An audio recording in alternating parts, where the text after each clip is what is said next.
Hola a todas, todos y todes, bienvenidos a un nuevo programa de Voces Libres. El día de hoy nos acompañan nuestras dos voces libres. Tenemos por acá a Angie, que ella es socióloga y bueno, socióloga hasta ahí me enteré. Y también tenemos a Félix, que es abogado de una comunidad quichua y creo que te especializaste en la rama de género, si no me equivoco, pero bueno, les dejo para que se presenten ya, que nos cuenten quiénes son ustedes. Hola Naye, hola Félix, qué gusto poder estar aquí en este espacio. Mi nombre es Angie Echeverría, soy socióloga de profesión, pero actualmente estoy dedicándome a emprender un espacio gastronómico cultural aquí en la ciudad de Cotacachi llamado Ayun, en donde nuestro objetivo principal es empezar a democratizar el alimento, la cultura, el arte y también el aprendizaje, hacer que algo que se volvió un privilegio de pocos pueda ser un derecho para todos, con precios accesibles y sobre todo que se promueva como un sentido de comunidad y de unidad entre las personas del mismo cantón. Hola con todos y todas, mi nombre es Félix Maldonado, soy de la comunidad quichua de Anravita Alchigacho, de aquí de Cotacachi, y soy un joven quichua que me gusta como fomentar esta participación activa desde las comunidades, cómo se ejerce la justicia indígena desde el pluralismo jurídico, que hoy en día está bastante como todavía invisibilizado casi, y como abordar este tema en el sistema de justicia ecuatoriano es bastante importante porque existen territorios bastante marginados históricamente. También soy músico quichua comunitario de unas bandas de acá de Cotacachi que han investigado la música de Cotacachi. Entonces, como es compartir esta escenografía tanto de la rama del derecho y la música también es parte de una comunidad, es parte del territorio quichua, y por eso me identifico como un quichua músico comunitario. También soy fundador de Faquina Teatro, que somos activistas promoviendo el respeto de los derechos humanos, la igualdad de género, como es trabajando con la erradicación de la violencia contra la mujer a través del Teatro Foro. El Teatro Foro nos ha permitido adaptar las artes escénicas adoptando estas temáticas, ¿no? Porque la educación también se transmite a través del arte y es una herramienta eficaz. Sí, qué lindo tenerte, porque bueno, en el anterior episodio tuvimos a Felipe, él también era integrante, ¿no? Del grupo Faquina Teatro, y bueno, acá tenemos a otro grande y también Angie. Bueno, no sé, quisiera preguntarles cómo se sintieron cuando les propuse hablar de esta temática de la violencia de género, no sé. Sí. ¿Empiezo yo? Dale, de una. En realidad fue bastante interesante. También es un poco nervioso hablar de estos temas que son bastante delicados y hay que saberlos utilizar con pinzas, ¿no? Porque hay mucha terminología, hay muchos conceptos que a lo mejor se puede malinterpretar. Y lo que se busca es como buscar un lenguaje bastante claro, bastante digerible para las personas, ¿no? Porque el público es bastante grande, es muy abierto. Y siento que abordar estos temas, como tratar de simplificarlo, que sea digerible, como decía, es un reto también. Y siento que son temas, pero también bastante importantes, tanto para el hombre como para la mujer. Y hablar desde el territorio, desde las comunidades quichuas, digamos, o desde el centro urbano de acá de Cotacachi y desde las experiencias de cada uno de nosotros, es importante para saber nosotros cómo lidiamos con este fenómeno, con estas cosas que es la violencia. Tanto los sufrimos hombres y tanto las mujeres también. Qué interesante, Angie. Bueno, por mi parte, me sentí, digamos, como importante, pero no en términos como de un ego hablante, sino más bien como qué bonito poder compartir lo que sé y la experiencia que tengo con las personas de aquí del cantón, porque probablemente nadie me conozca como por la profesión que tengo ni por las cosas que he hecho en mi vida como profesional, pero era un reto para mí bastante grande el venir acá y poder decir, ¿saben qué? Esto pasa, como poder explicar con las herramientas que yo tengo conceptos que pueden parecer de repente como muy alejados de nuestra realidad, pero que realmente como que nos traspasan en nuestra cotidianidad.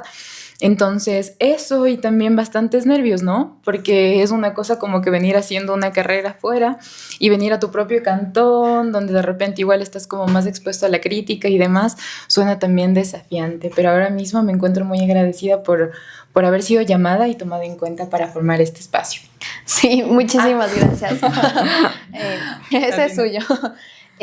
Quisiera también como que, no sé si pueden contarme o sí, como tú lo dices, hablar de violencia muchas veces o para muchas personas suena como algo muy lejano, pero en realidad es algo que se ha normalizado mucho y se vive desde los cuerpos, desde los territorios y en diferentes espacios, ¿no? Quizás nos podrían decir dónde creen que aparece realmente o dónde lo ven más de ustedes, quizás desde el acompañamiento suyo, desde su profesión o desde la vida cotidiana, ¿no? Quizás podrían contarnos algo. Bueno, yo creo que la violencia de género, digamos que corresponde a un sistema político que es el patriarcado, ¿no? El patriarcado, el colonialismo, también el capitalismo ahora que ha exacerbado esos tipos de violencia, y yo creo que lo tenemos en todos los espacios, en los públicos, en los privados, en una vida de pareja, en una vida laboral, en el espacio público, cuando caminamos por la calle. Entonces yo creo que la violencia está en cómo pensamos, en cómo vemos al otro, en cómo percibimos inclusive nuestros cuerpos. Entonces, igual la experiencia que puedo darte como mujer y como una mujer de un cantón pequeño, puedo decir que esta violencia, como tú mismo mencionas, no es solo una, ¿no? Igual creo que es importante como mencionar los tipos que existen, tanto simbólica, que empuja a estas violencias físicas, a la violencia psicológica, a la violencia económica, patrimonial, a la violencia sexual, y que por uno u otro motivo la tenemos como ya instaurada como en nuestra psique y percibimos como normal el acoso callejero, al hecho de que nuestras madres sigan teniendo como un estatus normal el hecho de poder cuidar de nosotros y no un hombre, el hecho de que todavía tengan que pedir ciertos permisos o tener ciertas restricciones en cuanto a su dinero, entre muchas cosas más. Entonces me parece que la violencia de género nos traspasa como a todos los espacios, tanto públicos como privados. Sí, justamente con lo que dice Angie es verdad, netamente pasa día a día. Imagínate, ahorita puede estar pasando afuera en la calle, ¿cachas? Y en el mundo. Pero también es algo importante que hay que recalcar que también nace desde el núcleo familiar.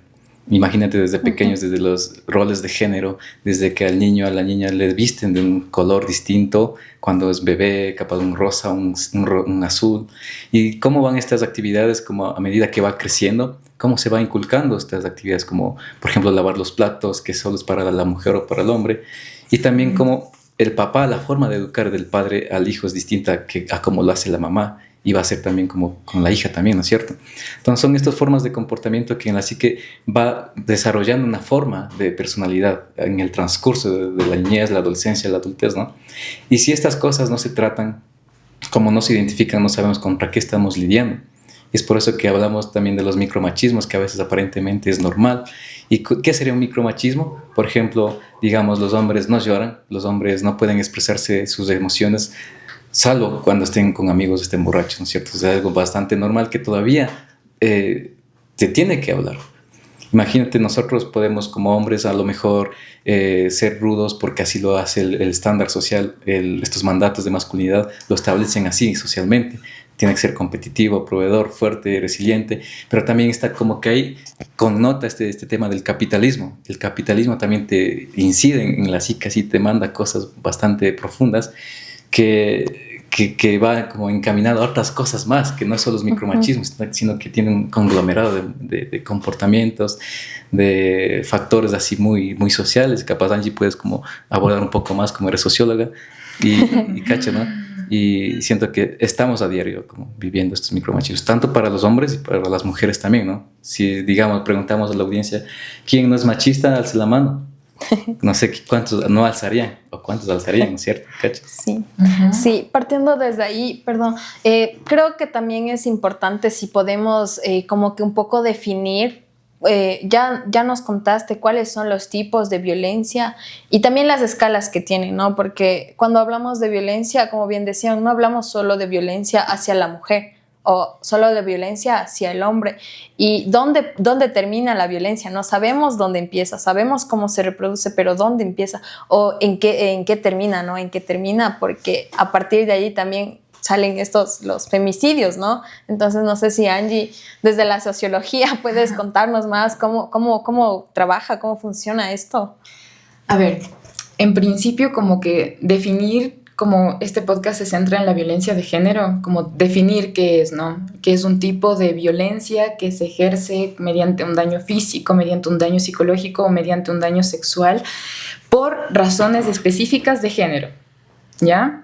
Porque va a importar si yo soy mujer, si yo soy una mujer trans, si yo soy una disidencia. Eso importa cuando se trata como de hablar de violencia de género. Y en esto sí, es verdad, tanto hombres y mujeres estamos como involucrados. Los hombres fueron, digamos, como que las primeras víctimas de este patriarcado por la masculinidad hegemónica que comprende todo lo que ellos no pueden ser, ¿no? Y lo que deben demostrar ante la sociedad. Pero para nosotras, en cambio, es otra la arista que debemos como nombrar en este momento, que son, por ejemplo, igual el tema de las humillaciones, del no poder ocupar espacios públicos, del quedarnos más en casa, de dedicarnos a ciertos roles porque así nos lo dicta el género, y también de aguantar de repente muchas cosas como por amor, ¿no? Como la violencia, estas creencias, y me gustaría mucho como aterrizarlo al contexto de Cotacachi, donde sí vivimos en una sociedad conservadora, sí tenemos igual como una religión que nos impide como creer en otras cosas o pensar las cosas de una manera distinta, en donde justificamos esta violencia por amor, por religión, por mandato, porque así es y así debería ser. Entonces yo creo que empieza como que el patriarcado es lo más arcaico, es la primera forma de extracción de los cuerpos, inclusive de las mujeres, de los hombres también, y empieza como desde años inmemorables, ¿ya? Pero yo no sé realmente decirte cuándo podría terminar porque es algo que no se deja de perpetuar. Y no se deja de perpetuar porque estamos en un punto en el que la violencia se sigue exacerbando. Y esto ya no tiene que ver como con algo muy individual, sino con algo más estructural. Tiene que ver, por ejemplo, con como la exacerbación del capitalismo, ¿no? Como el capital, por más de que existan barreras, personas quiere ir con todo eso, con la naturaleza, con los derechos de los niños, de los pueblos, nacionalidades, etcétera, para producir más capital. Entonces, decirte cuándo termina no sabría, creo que es una respuesta bastante ambigua, siento yo, pero sí podría decirte que pueden existir como formas para combatirlo. Y uno de estos, y este espacio, por ejemplo, es una de ellas, donde se empiece ya a visibilizar y decir, oye, aguanta, esto no está bien, esto es violencia. ¿Por qué? Por esto y lo otro. Y generar como más sentido de comunidad y de unión entre iguales, ¿no? Como lo que te decía, tú me preguntas dónde termina y creo que es cuando dejemos de ver las cosas solo por nosotros mismos, sino también empecemos a pensar en los otros, como destruir todo el individualismo que te promueve mucho el capital y más bien como construir a base de la unidad. Yo creo que por ahí podría ser como uno de los principios para poder como irla erradicando. Pero eso. Sí, justamente, claro, es bastante acertado y es una realidad, ¿no? Y con lo que mencionas, yo digo también, es bastante estructural. Y te digo estructural porque el Estado, como abogado, te digo que a través de las normas, de las políticas públicas, también adopta como esta forma de seguir siendo así, de seguir siendo los hombres así, seguir provocando este tipo de violencias y que las mujeres sigan siendo víctimas. También hombres, ¿no? Por ejemplo, yo me acuerdo en la universidad, en una clase cuando estábamos viendo Derecho Civil y hablamos como de género un poco y dice ¿qué es el matrimonio? Trayéndolo un poco más, ¿no? Este tema. Entonces el Código Civil decía es el contrato entre la unión entre hombre y mujer. Imagínate, estamos en el siglo XXI y cachas, ¿qué pasa con las demás personas que tienen una orientación sexual distinta, que se identifican con su género distinto? Entonces son trabajos que hay que seguir trabajando, o sea, innovando con propuestas alternativas, y uno de estos espacios es bastante importante, ¿no? Y también no olvidar que el Estado también promueve incluso presupuesto para estas instituciones, cualquiera que sea, ¿no es cierto? Entonces, ¿qué pasa? En el Estado están instituciones, pero están hechas por personas, están gestionadas por personas. ¿Y qué pasa a estas personas? ¿Por qué a lo mejor siguen promoviendo este tipo de leyes, de políticas públicas? Porque a lo mejor estos tipos de pensamientos o de críticas que son bastante importantes, no están llegando a ese tipo de espacios. Y es como que primordial buscar la vía cómo nosotros podemos incidir poco a poco. Sí, sí, chicos. Justo ayer estuve en una clase de Derecho, entonces leíamos un artículo del 166, creo, donde decía, por ejemplo, hablando de los tipos de violencia, el abuso sexual. Entonces no está tipificado si a ti no, si no hubo una invitación, pero, o sea, si, por ejemplo, un hombre en la calle coge y empieza a decirte insinuaciones sexuales. Entonces, es un tipo de acoso, pero no está tipificado. Y si no está tipificado, no existe un delito. Entonces, o sea, es como que hay muchísimo que trabajar. Y también tiene que ver, como lo decía Félix, ¿no? Desde el ámbito jurídico, cómo está estructurada esta norma, ¿no? Uh-huh. Bueno, también quisiera, bueno, preguntarles, más allá de, ya lo vemos, sabemos dónde está, sabemos cómo se reproduce, ¿no? Quisiera que me digan algo como qué se rompe dentro de no sé si dentro de la comunidad existe algo distinto a lo urbano o si se complementan o si hay algo igual. ¿Qué se rompe cuando una persona ha sido víctima, se podría decir, de violencia o vive la violencia en su vida? Si se rompe algo, si no pasa nada. En el ámbito comunitario, sí. ¿Quisieras empezar tú? Bueno, yo creo que verás, más allá de que estás en una ciudad o estás en una comunidad, las personas que estamos en estos distintos territorios somos seres humanos, somos iguales. Claro, va a imperar un poco la cultura y formas de convivencia, ¿no? Voy a empezar con este ejemplo. Yo me acuerdo que estuve en una comunidad y estaban haciendo un proceso de justicia indígena sobre infidelidad. Entonces, ¿qué pasa? Que los hechos decían que la mujer había sido encontrada en los actos, tal cual, siendo infiel al marido. Y en el momento de como hacer la justicia indígena, se juzgaba a la mujer y al hombre por igual. Pero había como que alrededor como comentarios contra la mujer aún más, como que ella tiene la culpa, teniendo familia, tiene hijos, ¿por qué no respeta al marido? Y cosas así, ¿no? Uh-huh. Entonces son pensamientos que no solo pasan en una comunidad, sino pasan en distintos lugares. Y como poder nosotros abordar de esto, es como también buscar alternativas dentro de la justicia indígena, dentro de la convivencia comunitaria, que la justicia indígena capaz está estereotipada, que es solo agua fría y ortiga, sino comprende un mundo mucho más amplio, un contexto más amplio, que es una relación a la armonía comunitaria. ¿Y qué es la armonía comunitaria? Es la buena convivencia desde el principio del summa causa. Nosotros como hombres y como mujeres, cómo nos complementamos en las comunidades y cómo tratamos de llevar esa convivencia conjuntamente, ¿no? No quiere decir que sea perfecta. Incluso también puede haber como ciertas discrepancias con la cosmovisión indígena, porque hay cosas que hay que seguir trabajando. Y viene de esto de un resentimiento histórico, de un resentimiento quizás de colonial, donde hablaba como esta historia de que el colonialismo vino a imperar, a causar violencia en las comunidades, en los territorios precolombinos, y es como que a los hombres o a las mujeres les quitaron este centro de poder o de convivencia, ¿no es cierto? Y es como hay un resentimiento de que, en especial, digamos, los hombres capaz están resentidos de que les quitaron la hombría. Y éramos hablando con Angie antes de venir al podcast, y es como que también se genera un tipo de violencia, porque hay cosas en la historia que no se han venido tratando hasta ahora. Entonces ahora la armonía comunitaria te permite nosotros consolidarnos, al menos ahora como hombre y mujer, en esta complementariedad, y abarca más como esta ritualidad, las celebraciones quichuas que tenemos, más allá de productos sonoros, de tocar, porque la música es bastante importante, y te hablo también como músico comunitario, que la música siempre está en la cotidianidad, sea en la agricultura, sea en las festividades, en todo sentido, ¿no? Entonces, este es como, al menos yo lo adapto como un dispositivo pedagógico que te permite abordar el arte, como decía con el Teatro Foro anteriormente, y también la música en las comunidades, cómo haces que la participación de la mujer y del hombre esté activamente ahí presente.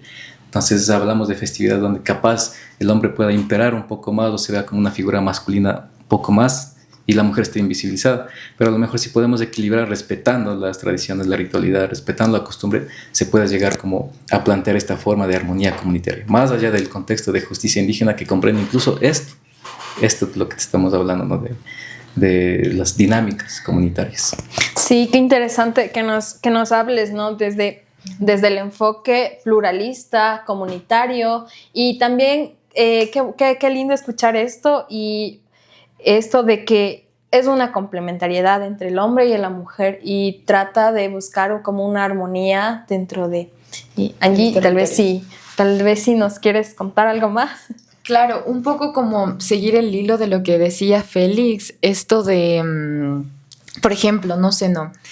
Hablar desde la violencia de género para una mujer mestiza es distinto a hablar de violencia de género para una mujer afrodescendiente, para una mujer quichua, porque las barreras que se van presentando, por ejemplo, para presentar una denuncia, para poder comunicarte, se vuelven distintas y se vuelven otras. Y a lo que quería llegar, Félix, me parece que tiene que ver con esto de que parte con el proceso de colonización, ¿no? Donde a nosotros, aparte de tener ya esta diferenciación de género, se nos impuso otra, que es ya por el color de piel, por la etnia y demás.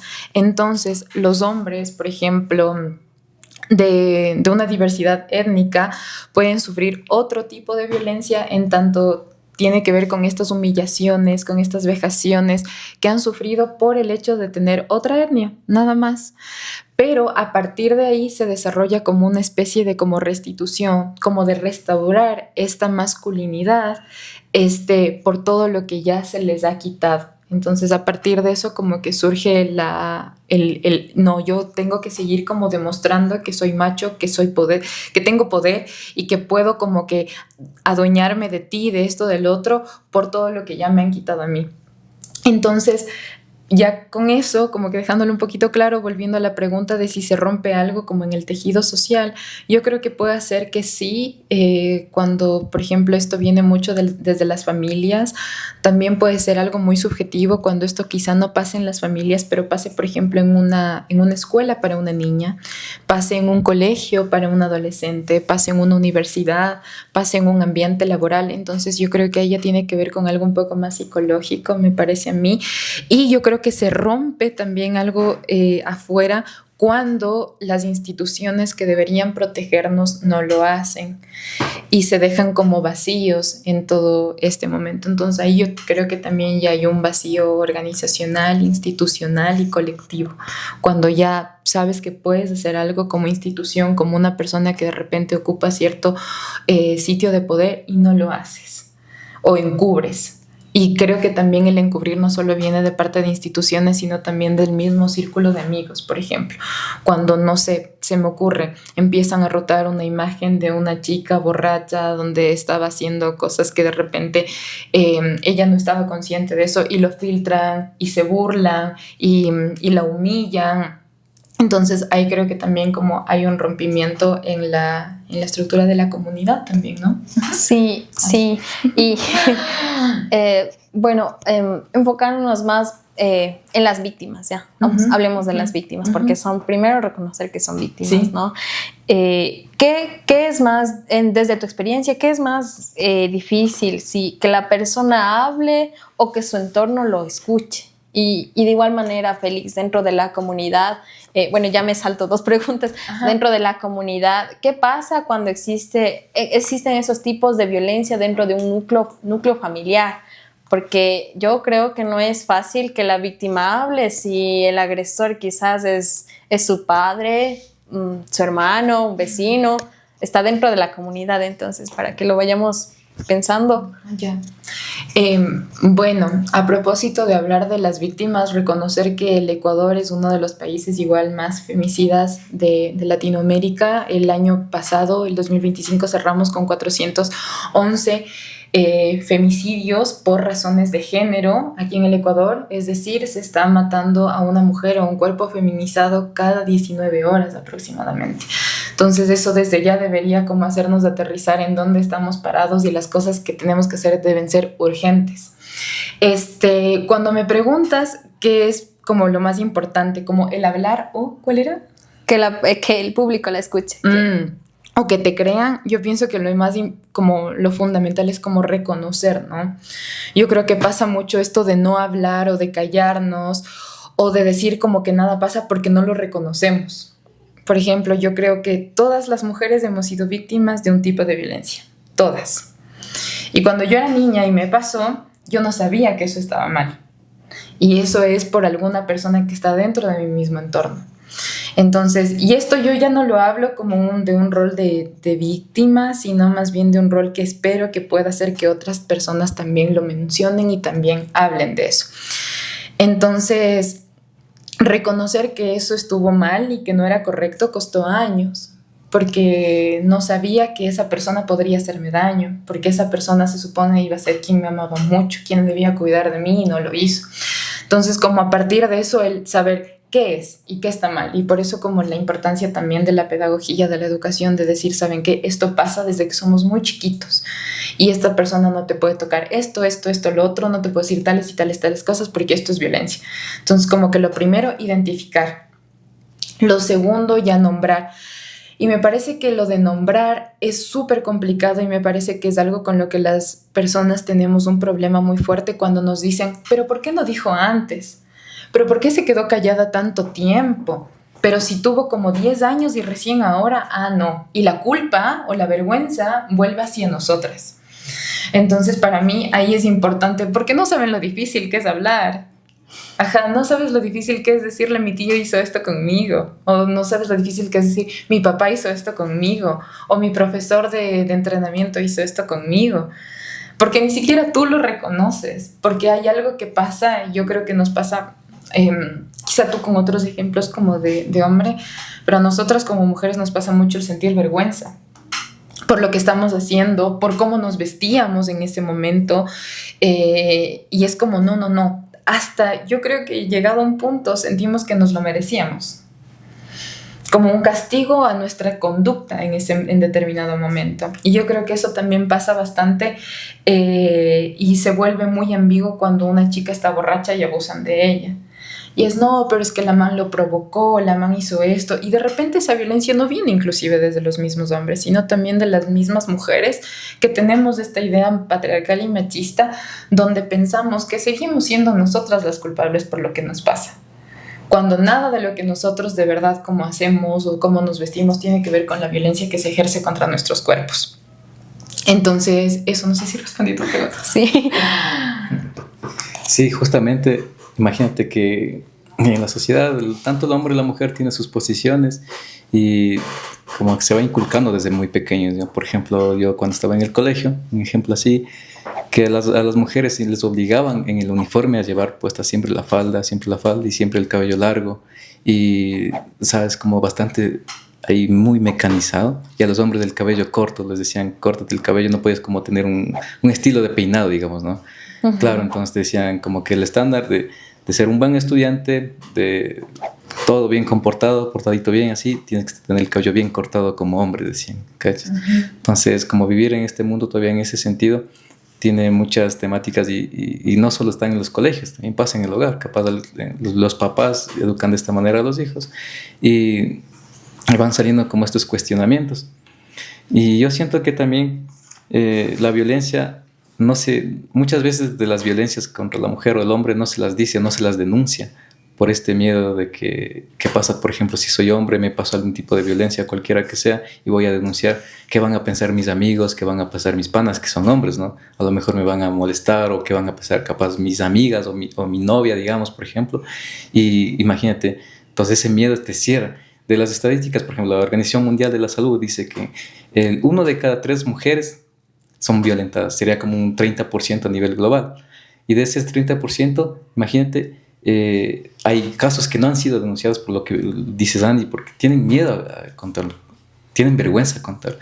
Y también, ¿qué pasa con los hombres? Aún mucho más. Los registros como que sería como, están tapados, los estándares, incluso las estadísticas que nos dan, no son números reales, son un aproximado. Pero imagínate que todos denunciáramos, no sabríamos qué pasaría. Pero así son estos estigmas que nacen desde como hombre, como mujer. Me da vergüenza a denunciar, pero también porque no cuento con esta red de apoyo, no sé a quién acudir. A lo mejor siempre contamos con mi mejor amiga, mi mejor amigo o algún familiar más cercano. Pero ¿qué pasa? ¿Qué puede hacer esta persona?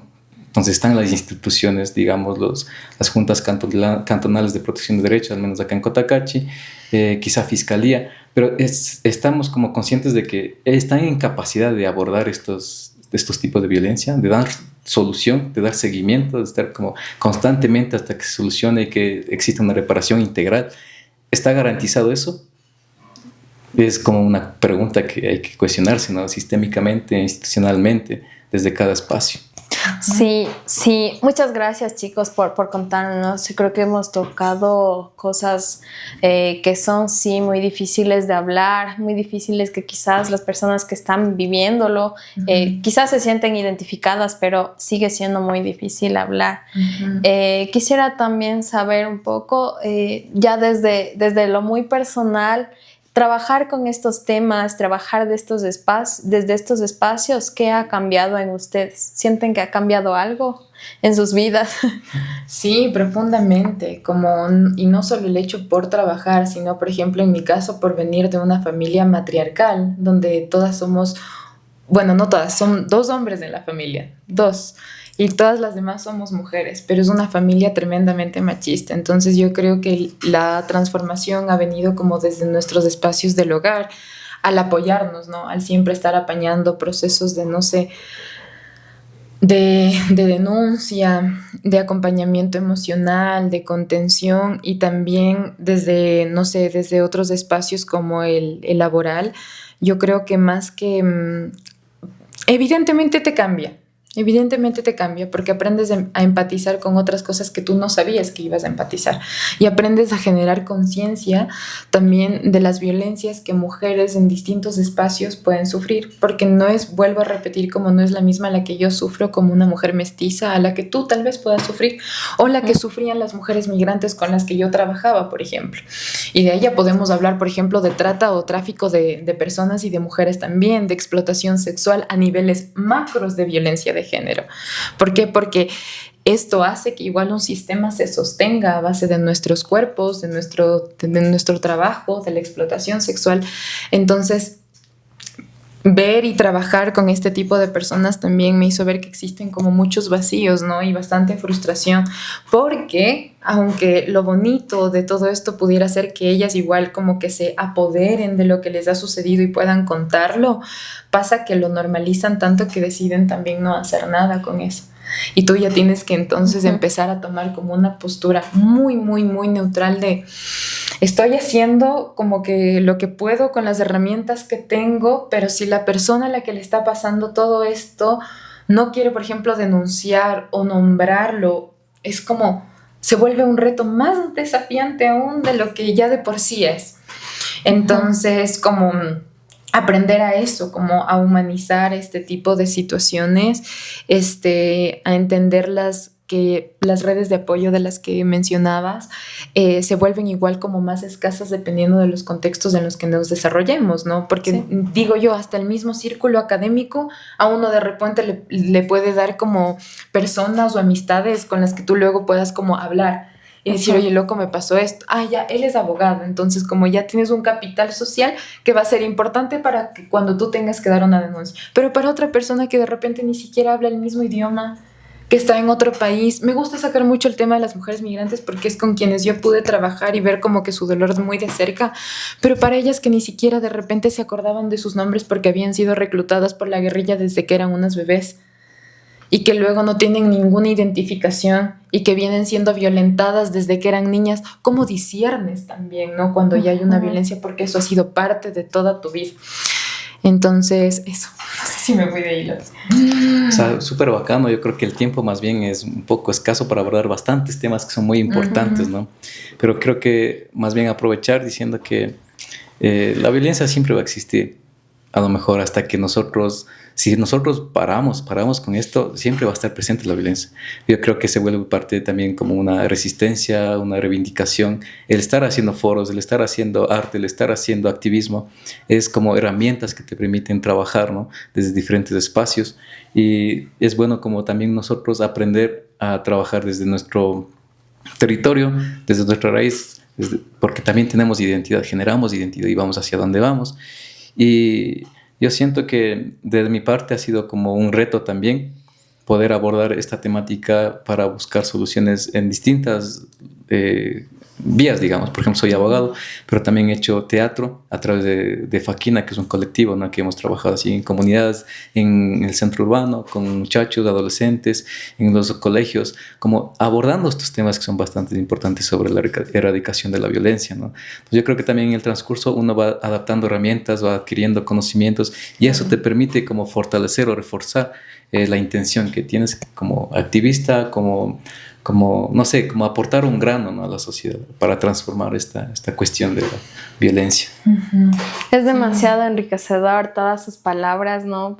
Y también decir que es un reto desde el verte como identificarte como un hombre masculino, trabajar en temas de género y que tu círculo también entienda a qué estás aportando en la sociedad, ¿no? Entonces, quizás podríamos pasar a decir, ¿no? Si una persona que se identifique de la forma en que le guste esté viviendo violencia, ¿qué le diríamos hoy? ¿Qué le diríamos hoy? ¿Qué creen que necesita escuchar? Y... Ok. ¿Usted? ¿Yo? Cualquiera. La verdad, yo creo que siempre va a salir la duda, ¿no? Capaz de esta inseguridad de no saber qué hacer, de cómo ayudar, pero siempre está como inconscientemente este impulso de buscar la manera. Yo siento que ahora también tenemos como instituciones que a lo mejor también están adquiriendo conocimiento para abordar de mejor manera estos temas de violencia, tanto para la mujer y el hombre.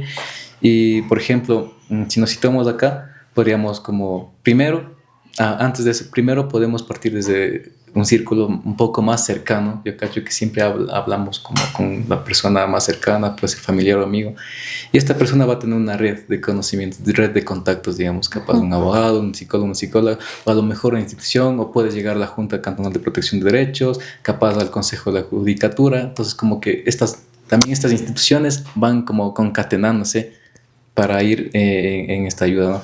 Pero siento que sí hay que reconocer que también es escaso, no es que cualquiera sabe cómo ir. A lo mejor sabe si voy a fiscalía con una denuncia, sea ya muy grave o no, pero no sabe qué hacer, cuál es el paso. Entonces también siento que una alternativa de promover espacios que te permitan como llegar a cualquier gente, hable el castellano o no hable el castellano bien, pero que sea como un lenguaje bastante claro, bastante guiador e intuitivo que te permita como solucionar de manera pronta, ¿no? Siento que no existen como estos espacios, no sé si es que lo existen, aún no se los conoce y sería bueno como difundir también. Sí, justo tocando ese tema de las instituciones, comentar, ¿no? Que dentro de la Asamblea de Unidad Cantonal de aquí a Cotacachi existe un grupo de Red PALPS, que son las personas, mujeres en especial, que se formaron en dar auxilios, primeros auxilios legales y psicológicos. Entonces, quizás si hay personas que necesitan este tipo de apoyo, saber que nos pueden escribir, pueden mandarnos un mensaje al privado. Entonces, estamos pendientes ahí para poder dar ese acompañamiento quizás. Y bueno, para cerrar, porque nos quedó muy cortito el tiempo, si podemos decir una frase, un mensaje final para nuestro público que nos escucha.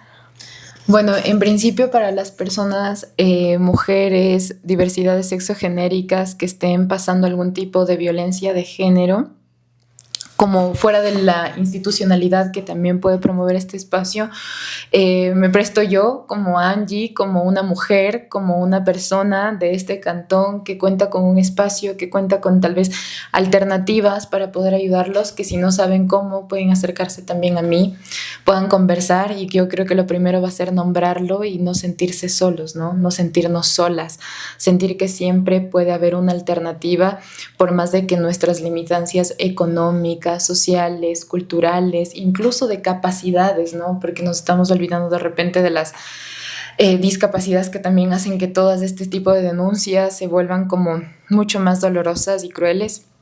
Y un mensaje también podría ser que empecemos a sensibilizarnos por el dolor ajeno. Creo que eso en estos momentos es más que sustancial e importante y debe radicalizarse. Como dejar de pensar en individual y empezar a pensar en colectivo y entender que los dolores de los otros de alguna manera también pueden ser en algún momento nuestros. Eso. Bueno, yo de mi parte igual, yo siento que también estoy aprendiendo. A veces nos toca reaprender para nosotros abordar estos temas que son muy, muy, no sé, ¿no? Cómo describirlo, pero son un reto. Y uno también se pone a prueba diciendo, cuestionándose a uno mismo. Yo invito primero a cuestionarse en cómo nos vemos en este tema. ¿Somos machistas? ¿No somos machistas? ¿Vivimos violencia? ¿Hacemos cosas que capaz lo adoptamos como algo normal? ¿Y cómo nosotros podemos desaprender, deconstruir capaz estos pensamientos y de ahí nosotros hacer un autoanálisis para nosotros poder ayudar, poder brindar este apoyo? Yo igual como estoy muy abierto, a cualquier persona que quiera como recibir ayuda de mi parte personalmente con mucho gusto estamos presentes, para eso estamos. Se vuelve un reto colectivo inclusive más que personal, porque esta colectividad nos permite reforzar y armar apoyos, diferentes estrategias de apoyos. Ajá. Súper.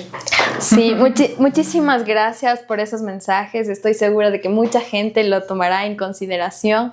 Y cómo no agradecer a la Asamblea de Unidad Cantonal por brindarnos este espacio y también al Bitring, es donde grabamos el anterior podcast y estamos nuevamente aquí. Bueno, yo soy Nayeli Paucar y esto fue Voces Libres. Les invitamos a que puedan darnos un like, puedan comentar qué tal les pareció el podcast y también puedan seguirnos en todas nuestras redes sociales. Estaremos etiquetando sus perfiles igual para que puedan ver. Muchísimas gracias. Hasta la próxima.